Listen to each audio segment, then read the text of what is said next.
आपका क्या नाम है? असारो और मामा। आपका क्या नाम है? मामा। आपका क्या नाम है? सावजा। ठीक है, आज आप हमें कौन सी स्टोरी सुनाएंगी? किटन। किटन। किटन वाली। मामा आप बताएं क्या हुआ था? किटन। कहाँ आई थी किटन? किटन।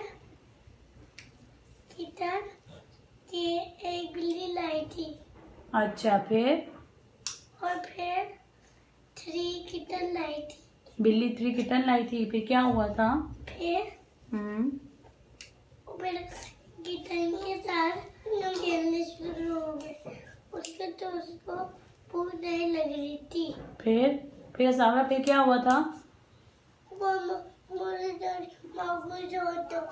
अच्छा, आप बताओ फिर क्या हुआ था? मम्मी इसको चाय की चलेंगी।